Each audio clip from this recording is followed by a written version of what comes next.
বাংলায় আমরা আছে কথাটি বারবার বলে থাকি, যেমন আমার আছে, তার আছে, বইটি সেখানে আছে, তারা সেখানে আছে।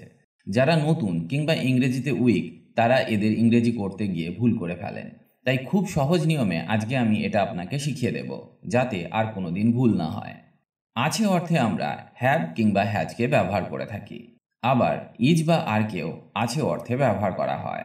আবার দেয়ার ইজ, দেয়ার আরকেও আছে অর্থে ব্যবহার করা হয়। এবার সমস্যা হলো আছে অর্থে কাকে, কখন, কোথায় ব্যবহার করব। এটা একটা বড় সমস্যা। হ্যাভ মানে আছে, হ্যাজ মানেও আছে, দেয়ার ইজ মানে আছে, দেয়ার আর মানেও আছে। তাহলে দেখে নেওয়া যাক কিভাবে এদেরকে ব্যবহার করা হয়। আমি চেষ্টা করব যতটা সহজে এদেরকে শেখানো যায়।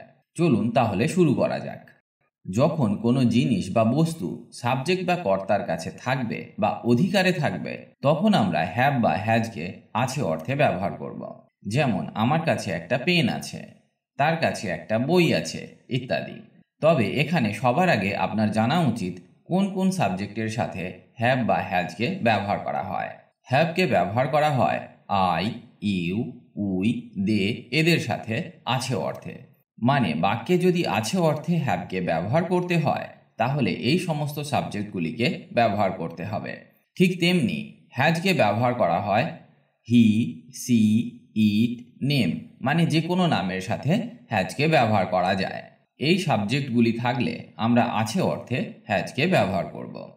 এর আগেও আমি হ্যাভ হ্যাজের ব্যবহার নিয়ে আলোচনা করেছি, তবে আজকে শুধুমাত্র আছে অর্থে হ্যাভ বা হ্যাজকে ব্যবহার করব। যাই হোক, এখানে আপনাকে একটা কথা মনে রাখতে হবে, সেটা হলো আই মানে আমি, ইউ মানে তুমি বা তোমরা, উই মানে আমরা, দে মানে তারা বা তাহারা, হি মানে সে। হিকে পুরুষ বা মেল অর্থে ব্যবহার করা হয়। শি মানে সে, মহিলা বা ফিমেল অর্থে ব্যবহার করা হয়। কিন্তু যখন আমরা আয়ের পরে হ্যাভকে আছে অর্থে ব্যবহার করব, তখন আয়ের মানে হবে আমার। যেমন আই হ্যাভ, আমার আছে। এখানে আমি বললে হবে না, মানে আমি আছে বললে হবে না, মানে আমার অধিকারে কোনো কিছু আছে। তাহলে এইভাবে হবে আই মানে আমার, ইউ মানে তোমার বা তোমাদের, উই মানে আমাদের, দে মানে তাদের, হি মানে তার, পুরুষ বা মেল অর্থে ব্যবহার করা হবে। শি মানে তার, মহিলা বা ফিমেল অর্থে ব্যবহার করা হয়। তাহলে আমরা শিখলাম আই হ্যাভ মানে আমার আছে, ইউ হ্যাভ মানে তোমার আছে বা তোমাদের আছে, উই হ্যাভ মানে আমাদের আছে, দে হ্যাভ মানে তাদের আছে, হি হ্যাজ মানে তার আছে। হি এর পরে হ্যাজ বসে, হ্যাভ বসে না। ঠিক তেমনি শি হ্যাজ, তার আছে, শি এর পরে হ্যাজ বসে, হ্যাভ বসে না। মহিলা বা ফিমেল অর্থে শিকে ব্যবহার করা হয়, এটা আমি আগেই বলেছি। যখন আমরা ইংরেজি থেকে বাংলা করব কিংবা বাংলা থেকে ইংরেজি করব, তখন এগুলি আপনাকে মনে রাখতে হবে, তবেই আপনি সঠিক বাক্য তৈরি করতে পারবেন। চলুন এবার কিছু উদাহরণের সাথে শেখা যাক। আমার একটা ফোন আছে, তোমার একটি কলম আছে, আমাদের একটি গাড়ি আছে, তার একটি কুকুর আছে, তার অনেক কাপড় আছে, তাদের একটা বাড়ি আছে। এই এক্সাম্পলগুলিতে সাবজেক্ট বা কর্তার কাছে কোনো কিছু আছে বোঝাচ্ছে, বা কোনো জিনিস সাবজেক্টের অধিকারে আছে বোঝাচ্ছে। তাই এখানে আমরা সাবজেক্ট অনুসারে হ্যাভ বা হ্যাজকে ব্যবহার করব। যেমন আমার একটা ফোন আছে, I have a phone, I have a phone. এখানে আমার অর্থে বসবে আই, আছে অর্থে বসবে হ্যাভ। একটা ইংরেজি এ, ফোন ইংরেজি ফোন। এখানে আই মানে আমি বলবো না, বলবো আমার। তাহলে আমার একটা ফোন আছে, আই হ্যাভ এ ফোন। পরের উদাহরণটা দেখা যাক।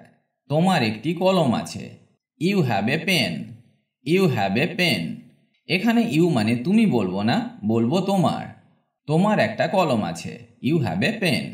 ঠিক এইভাবে আমাদের একটি গাড়ি আছে, উই হ্যাভ এ কার।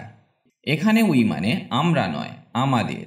তার একটি কুকুর আছে, he has a dog, he has a dog. এখানে হি মানে সে নয়, এখানে হি মানে তার।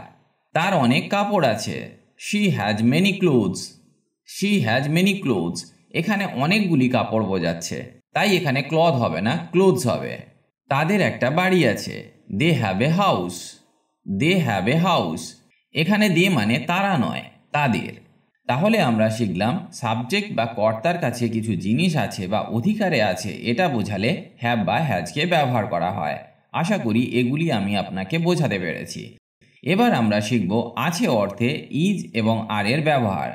যেমন যখন কোনো সাবজেক্ট বা কর্তা নিজে কোথাও থাকে, মানে সাবজেক্ট নিজে আছে অর্থে ইজ বা আরকে ব্যবহার করা হয়। প্রথমে আমরা ইজের ব্যবহার শিখি। সে স্কুলে আছে, সাবজেক্ট এখানে নিজে আছে। সে অফিসে আছে, এই উদাহরণটিতেও সাবজেক্ট নিজে আছে। সে দোকানে আছে, সাবজেক্ট নিজে দোকানে আছে। তো এইসব ক্ষেত্রে আমরা ইজকে আছে অর্থে ব্যবহার করব। যেমন সে স্কুলে আছে, he is at school. He is at school. সে অফিসে আছে, he is in the office.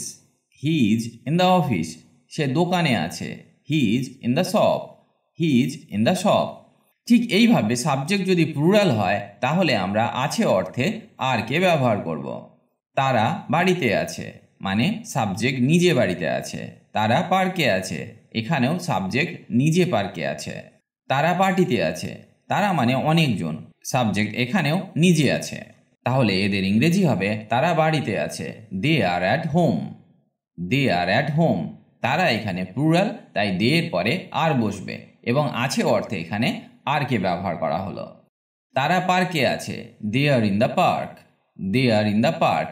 এখানেও আছে অর্থে আরকে ব্যবহার করা হলো এবং তারা অর্থে দেকে ব্যবহার করা হলো। তারা পার্টিতে আছে, they are at the party. They are at the party. আশা করি এগুলি আমি আপনাকে বোঝাতে পেরেছি। এবার আমরা শিখব দেয়ার ইজ এবং দেয়ার আরকে আছে অর্থে কিভাবে ব্যবহার করা হয়।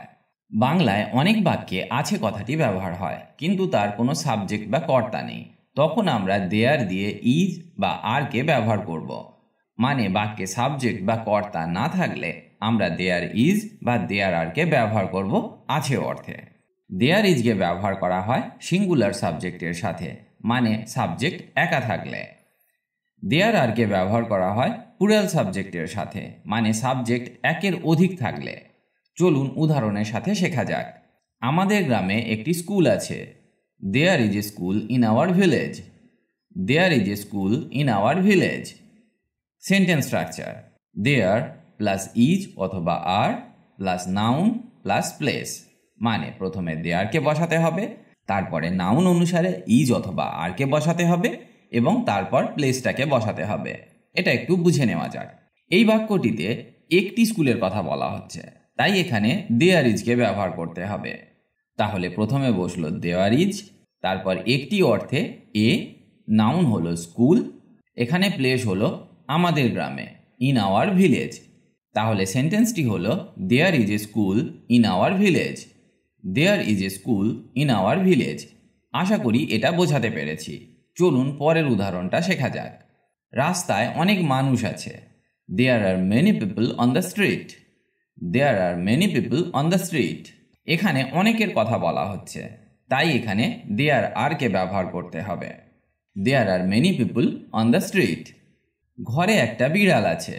দেয়ার is a cat in the house. There is a cat in the house. আর একটা উদাহরণ দেখা যাক। বাগানে ফুল আছে। There are flowers in the garden. There are flowers in the garden.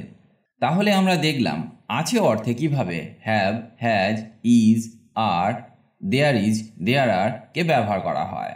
আজ এখানেই শেষ করলাম। আবার দেখা হবে পরের ক্লাসে। সবাই ভালো থাকুন আর আমার সাথে ইংরেজি শিখতে থাকুন।